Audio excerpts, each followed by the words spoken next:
All right. Hello, 198ers. My name is Jeff Sinn, and I am the relics in the psychology department. Not long ago, I was one of the younger members. Now I think I'm close to one of the oldest.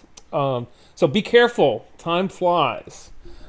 Anyway, I am very excited to share a little bit about myself and hope I get to meet some of you in person.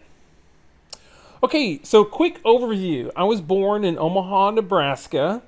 If you've heard of the College World Series, that's often played in Omaha. Beyond that, you probably haven't heard of Omaha. We do have running water, and the attacks by the Native Americans have dropped off drastically in recent years.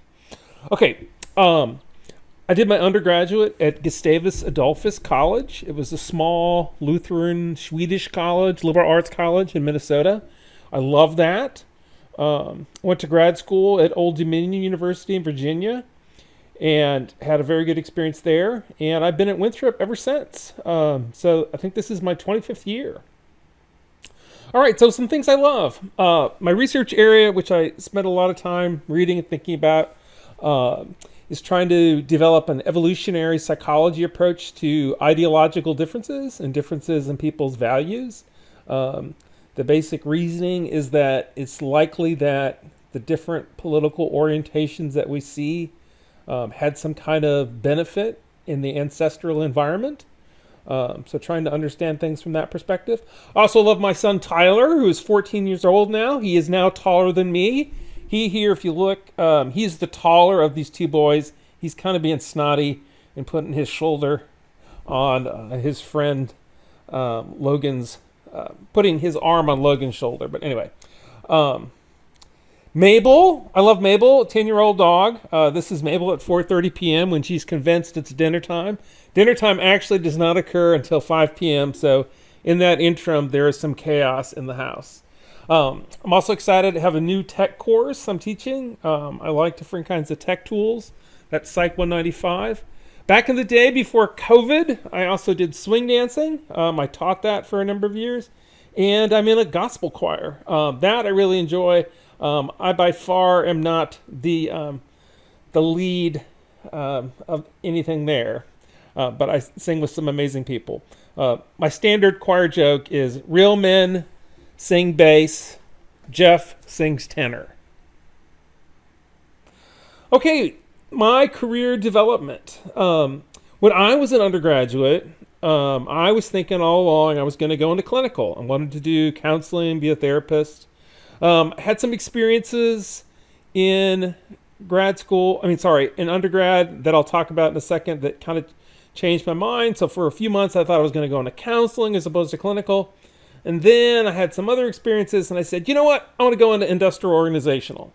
And so I did a PhD in IO, as it's called. Along the way, I worked with an epidemiologist and this professor of educational reform. So I kind of had a broad experience. I also took a lot of classes in this department that had some people who are experts in systems theory. So if you understand organizations as systems, you can understand lots of things as systems. And so that kind of got me interested in ecological psychology, which has a lot of overlap with what you would call conservation psychology. So like for one example, one thing there is what kind of things affect human consumption that relate to psychology, and also what affects our beliefs about what's happening with the climate. All right, at Winthrop, I've taught a lot of statistics. I've also taught the ecological psychology course. I am interested in, though I've not taught a course on political psychology, Matt Hayes at one point was teaching a course in that, so look that up. I have taught a course in evolutionary psychology just once. I'd like to teach that again, but I do a lot of reading and thinking about that. And then, like I said, I'm offering this new technology course, which is kind of an alternative to the computer science 101 classes and labs. It's a 3-credit course. It meets the gen ed tech requirement. It's focused on social science research. Okay, just a quick study to just give you some flavor for some things I'm interested in. I've been really fascinated by our country's response to COVID. And so this is a graph a graphic I found somewhere. It's comparing, so in April 15, 2020, we had that many deaths. In December, we had that many deaths. So it's on par with like the number of deaths that you had on D-Day, the number of deaths we had on 9/11. And yet we haven't had anything like the kind of unified response that we had to those two events. My guess is that some of us are particularly attuned to threats that come from outgroups. So be they Nazis or terrorists, that those really get our attention. Something like viruses, not so much. This I also found just fascinating. But there's been this huge variation in the response to COVID in terms of whether or not people get vaccinated based on who they voted for in the last election. So this isn't causal, this is just correlational. But if you look at different counties in the U.S., the vaccination rate can be pretty well predicted by the percent of people that voted for Trump. So as the percent of people that voted for Trump increases, the vaccination rate goes down. What I think is really amazing about this, I and other people have some ideas on why this is happening or happened, but if you go back 2 years ago, I don't think anybody would have predicted this. So it's really a huge phenomenon, and as you can imagine, it has all kinds of implications for real people and the number of people that unfortunately are dying. One other thing here, so there's this ideology picture, but if you look here, there's this other fascinating thing going on in terms of rural versus urban. So if you look, the urban areas have a lot higher vaccination rates than the rural areas. Now, some people might come in and say that has something to do with education or healthcare systems. That all could be. I really don't know. I have a suspicion that from an evolutionary perspective, the kind of people that live in cities and the kind of people that live in rural areas, it affects your kind of social networks. You're much more likely to get generalized trust in urban areas just because of the diversity of people you encounter. Rural areas, you're probably a lot more likely to encounter kin or family on a daily basis, and your circles of trust might be a lot lower. A lot tighter. So in other words, you really trust your family, but you might be not inclined to trust Dr. Fauci. Just speculating, but obviously psychology has something to do with explaining why we see these big differences in terms of people's desire to get the COVID vaccine. Okay, so I'm supposed to give you some career suggestions. Number one, my biggest suggestion is have a career. It's really fun. It also provides you an income. So I'm a big fan of careers. Okay, in all seriousness, one thing I would suggest you do is get different kinds of volunteer or internship experiences. So you can get an internship in the psychology department, but you also might think about having an experience you get during a summer that's not that. So I'll just give you, going back to my own life, I thought I wanted to go into clinical.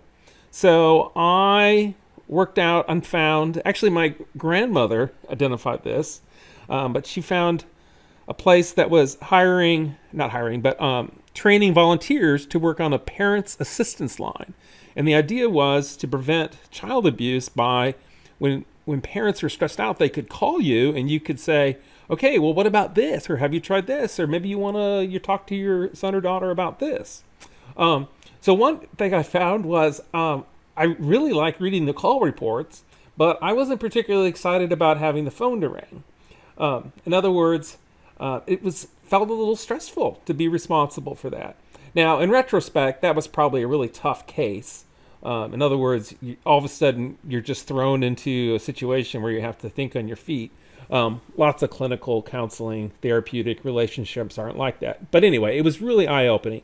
And more importantly, it was just eye-opening to the kinds of situations and factors in people's lives that would make them reach out in this way. So it taught me a lot about what was going on in the city I lived in and how people were processing and dealing with different kinds of stressors.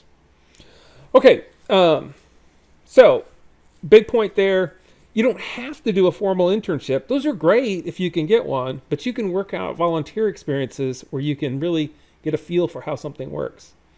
All right, another thing I did when I was in college during one summer is I picked up a phone book. Some of you have heard of phone books. They existed back in the day. They were these thick things, and you could look up people's phone numbers. Well, I looked up the phone numbers of some different people that were doing different kinds of therapy. And I called them up and I said, hey, I'm a college student. I'd really love to get your advice on careers in doing counseling. And I was hoping that you might have 20 minutes to talk to me sometime in the next 2 weeks. And I think, if I remember right, everyone said yes.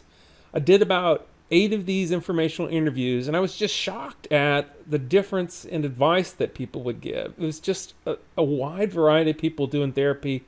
Different people tell you different things. So here's one point in life. One suggestion I'd make is get advice from different people, because everybody sees the world slightly differently.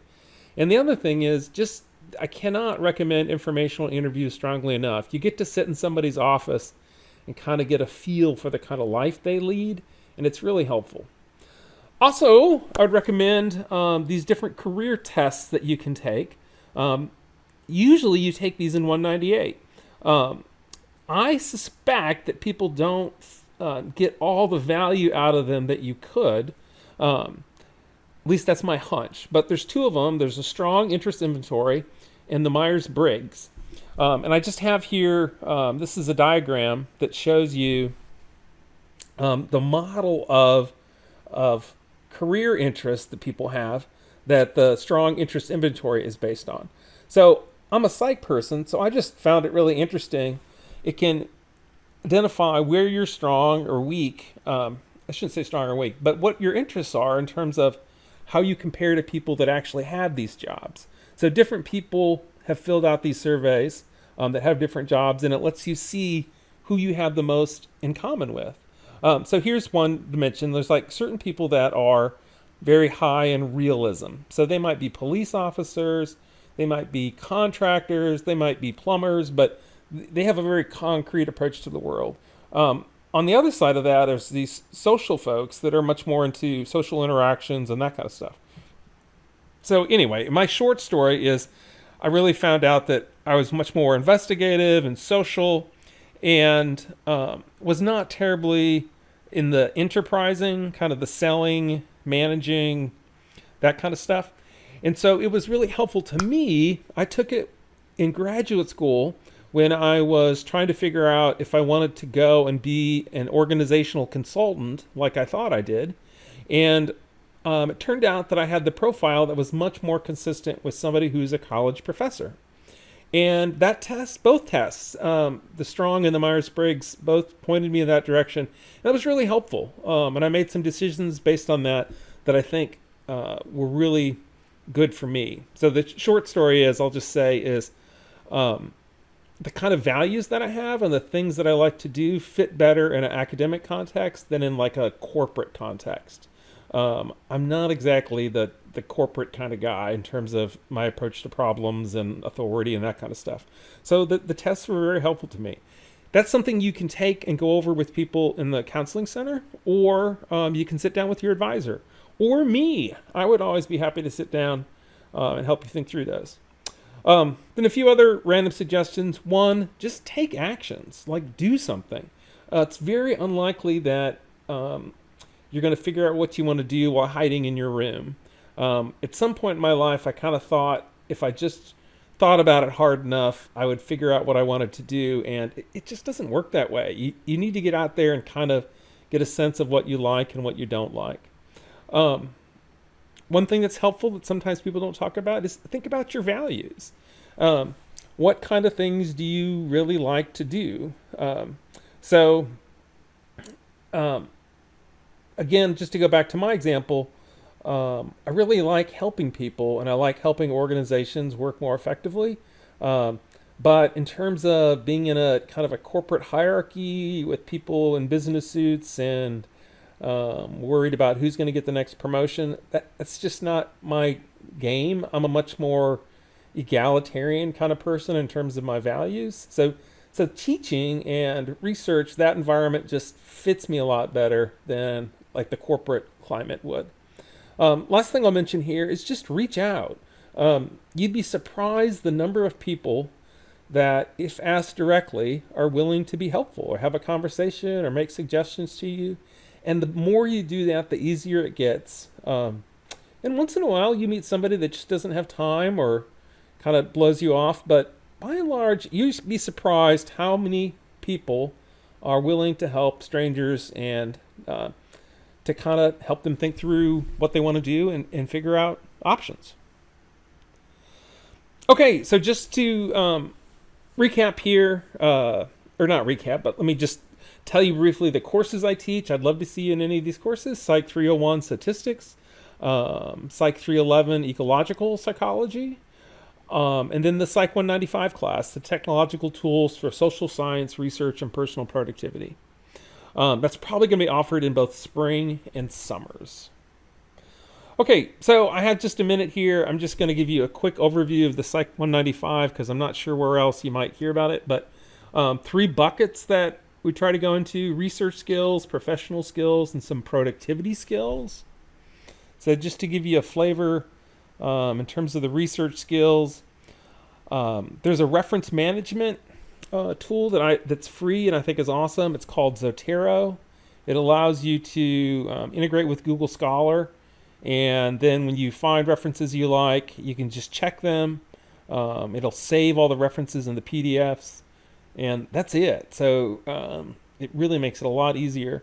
Then you get this reference library that you can check out that has all the citation information. And all this information is captured automatically from the website of the journal that you visit. So you're not typing in everybody's name by hand. You can also capture PDFs, which you can then annotate and highlight and share with people. So I typically don't print out stuff anymore. There's also a tool where you can integrate it with like an iPad so you can have it easy to read in a handheld format. When it's time to write your paper, you can just, there's a little hotkey that you hit where you can then enter in the citation. You do a little search and it'll find it, and then boom, it automatically puts in the references for you. The citations for you. That's in the body of the paper. And then when you're done, you just hit a button and it'll pull out the reference information in APA format for all those citations you had. So real big time saver, and it helps you be more organized. We do some talking about Google Scholar, some of the special features, how to get the full PDFs, how to find articles that are citing this article, how to find other research by that author, getting the references into Zotero. We also talk about, there's a PDF tool that allows you to annotate and highlight and draw arrows and all that kind of good stuff. That's really handy skill to have. We do some surveys in Qualtrics. Qualtrics is this state-of-the-art tool that we have access to at Winthrop that allows you to build online surveys and send out invitations to complete the survey, and then you can pull the data into SPSS or something else. We spent some time working with Excel. Excel is a really powerful tool for organizing data and doing all kinds of things. And then there's some professional skills that relate to web design. I have you design your own website. And then there's some productivity skills that we do as well. So anyway, even if you don't take the course, those are just examples of some things you might want to think about in terms of developing your kind of what skill sets you want to leave college with. A lot of these are attractive to employers, obviously, because they help you get lots of things done quickly. All right, so I'm happy to answer any questions you might have or offer any help. You can email me at any time, and I would love to connect with you. So good luck in the rest of your semester, and I hope to interact with you in person sometime in the near future. Okay, thanks.